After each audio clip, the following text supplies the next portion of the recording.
ketika saya sampai di kota Rafah, ini Mesir, ini Palestina, lalu ada satu kota bernama Rafah dibagi dua, perjanjian damai antara Mesir dengan Israel, maka mereka ambil setengah dan diambil oleh Mesir setengah. Di tengah kota ini dibuat satu garis lurus perbatasan dengan tegangan listrik, tegangan tinggi, pagar kawat, sehingga antara orang Rafah yang ada di Mesir dengan yang ada di jajahan Israel putus kontak, hanya bisa berhubungan lewat alat komunikasi, padahal mereka punya kota yang indah sebelum penjajahan Israel tahun 1946. Dari sana kita lihat hijau. Ternyata yang hijau mereka tanam itu adalah syajaratul gharqad, pohon yang memang sudah disebutkan Nabi Muhammad sallallahu alaihi wasallam. Mereka mengatakan di bawah Masjidil Aqsa ini ada tempel kuil King Solomon yang mereka agungkan, yang dalam Al-Quran kita menyebutnya Nabi Sulaiman alaihissalam mentauhidkan Allah subhanahu wa ta'ala, anak dari Nabi Daud alaihissalam juga mentauhidkan Allah, tapi mereka merusak ajaran ini dan mereka membawa ini sebagai slogan. Penjajahan terbesar di atas dunia hari ini dilakukan oleh Israel. Tembok terpanjang di dunia hari ini, tembok yang dibangun oleh Israel.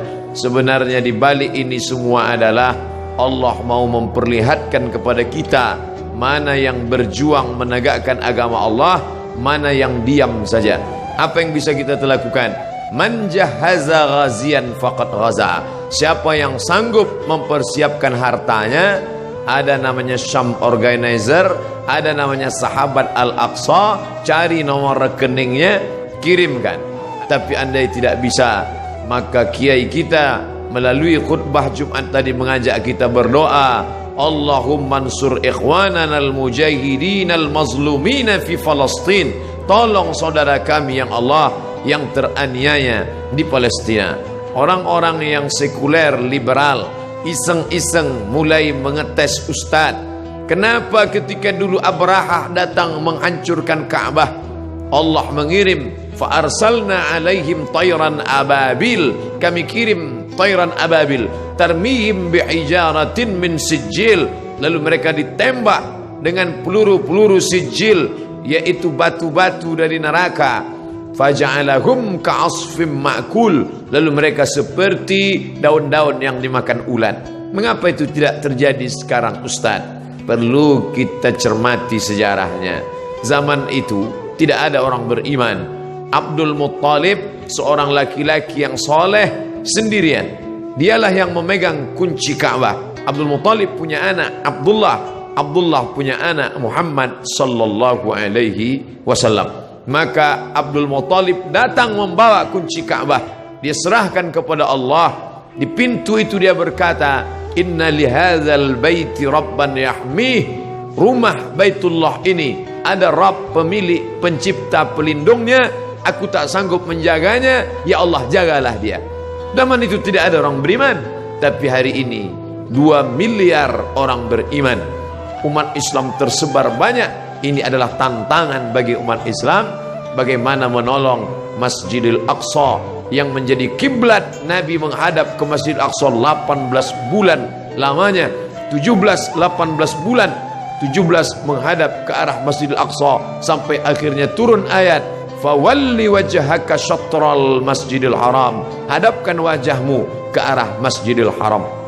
Bapak Ibu yang dimuliakan Allah, hadirin hadirat yang mendengarkan langsung maupun tidak langsung tausiah singkat ini semua menjadi teguran bagi kita. Saya pernah satu asrama dengan orang Palestina, saya tanya langsung, bagaimana keadaan keluargamu di sana? Apa kata dia? Satu asrama dengan saya ketika sama-sama kuliah, Abdul Somad. Seandainya mereka bunuh kami, sudah lama kami mati. Tapi mereka tidak ingin kami mati. Mereka datang ke rumah kami, mereka pecahkan tempat air, mereka buat kami kehausan setengah mati. Mereka ambil dengan senjata laras panjangnya, mereka pecahkan tempat-tempat minyak zaitun. karena mereka tahu kami tak dapat hidup tanpa zaitun. Mereka hancurkan sawah, mereka hancurkan sawah gandum makanan pokok kami. Mereka ingin membuat kami setengah mati, tapi kami tak akan meninggalkan negeri ini sampai satu saja, ish kariman, hidup mulia, Palestina merdeka, au mut syahidan, atau mati sebagai orang yang syahid. Maka ada sesuatu yang mengerikan tapi sekaligus membanggakan. Pemerintah asing Amerika, Eropa mengadakan survei apa cita-cita anak Palestina. Di tempat kita cita-cita ingin menjadi dokter, cita-cita ingin menjadi advokat, cita-cita ingin menjadi pengusaha sukses. Tapi cita-cita anak Palestina lebih 90% cita-citanya ingin menjadi seorang yang mati syahid. Maka apapun profesinya, ish kariman, kalau kau hidup, hiduplah mulia, au mut syahidan, kalau mati maka mati syahid.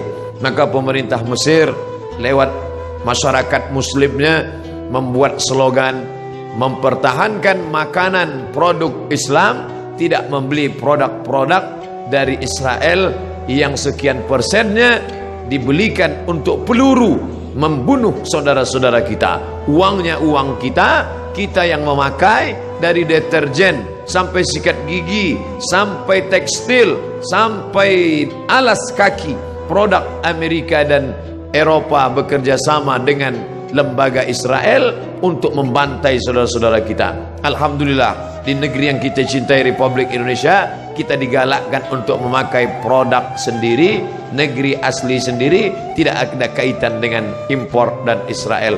Maka kembalilah kepada produk-produk kita, karena sedikit banyak kita sudah menyumbang membeli peluru untuk menyobek jantung saudara kita. Ini bukan masalah nasionalisme. Orang yang berkata tidak ada hubungan kita dengan Palestina, itu murni hubungan konflik antara Palestina dengan Israel, maka dia tidak mengerti ajaran Islam. Kita baca Al-Quran, Subhanalladzi asra bi'abdihi laylan minal masjidil haram ilal masjidil aqsa. Kalau orang mengatakan itu Palestina tidak ada hubungan agama, maka Masjidil Aqsa terletak di Palestina. Kita beriman kepada Isa alaihi salam bukan sebagai anak Tuhan, tapi sebagai Rasul utusan Allah.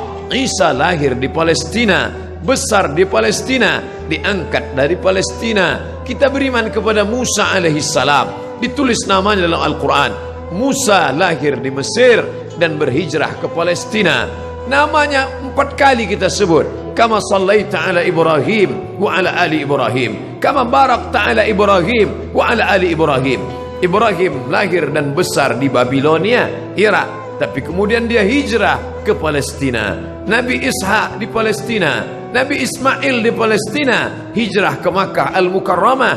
Nabi Musa hijrah ke Palestina, Nabi Isa lahir besar di Palestina, dan Muhammad sallallahu alaihi wasallam Isra Mi'raj ke Palestina, barulah naik ke Sidratul Muntaha. Maka hubungan kita bukan sebagai hubungan kemanusiaan, tapi hubungan yang lebih kuat. Asyhadu an la ilaha illallah wa asyhadu anna Muhammadan Rasulullah. Andai kau bukan seorang muslim, andai tak percaya kepada Muhammad untuk menyaksikan kebiadaban Israel, cukuplah sebagai manusia, tak perlu menjadi seorang muslim untuk kasihan kepada Palestina. Tidak perlu menjadi seorang mukmin untuk peduli kepada Palestina. Cukup menjadi manusia yang berakal sehat, maka sudah cukup untuk membela Palestina sebagai manusia.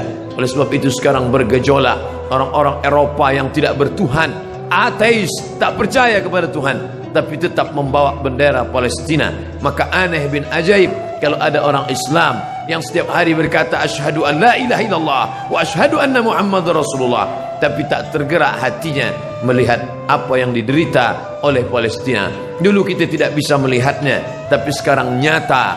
Twitter, BBM, WhatsApp, Instagram, sahabat-sahabat kita berkirim tentang video. Sampai hari ini saya tidak sampai hati untuk melihat penyiksaan tentara Israel terhadap anak-anak Palestina yang tak berdosa. 14 abad yang lalu Nabi kita berpesan, kalau kalian berperang, satajiduna rijalan fis sawami', kalau ketemu pendeta-pendeta di gereja, la ta'ridu lahum, jangan ganggu pendeta. La taqtulu sabiyan murdi'a, jangan bunuh anak kecil. Wala syaikhan faniya, jangan bunuh orang tua renta. La taqiranna sajaratan, jangan potong pokok kayu. Wala nakhlan, jangan potong pohon korma. La tahdimu buyutan, jangan hancurkan rumah.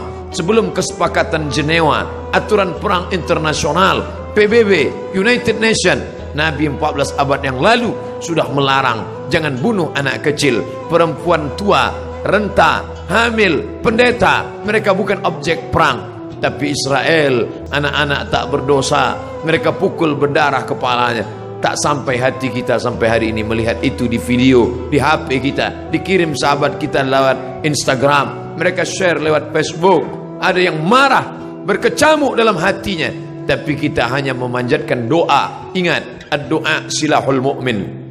Anak-anak kita, dudukkan sejenak, perhatikan. Mungkin kita perlihatkan di slide TV kita perlihatkan, oh anakku kau sekarang senang, bisa indah makan, jalan-jalan ke mall, bisa menikmati indahnya udara segar. Tapi coba kau lihat saudaramu di Palestina, cara mendidik anak-anak kita bukan sekedar bercerita, tapi melihat gambar yang bisa mencerita beribu kata. Maka pikiran-pikiran negatifnya insya Allah akan hilang. Maka kita berharap kepada Allah, bersama orang-orang beriman kita berdoa di akhir majlis bisirril Fatihah, bertawassul kepada Rasulullah ala hadhihi niyah. Al-Fatihah. A'udzu billahi minasyaitonir rajim. Bismillahirrahmanirrahim. Alhamdulillahi rabbil alamin. Arrahmanir rahim. Maliki yaumiddin. Iyyaka na'budu wa iyyaka nasta'in. Ihdinas siratal mustaqim. Siratal ladzina an'amta 'alaihim ghairil maghdubi 'alaihim waladdallin. Amin.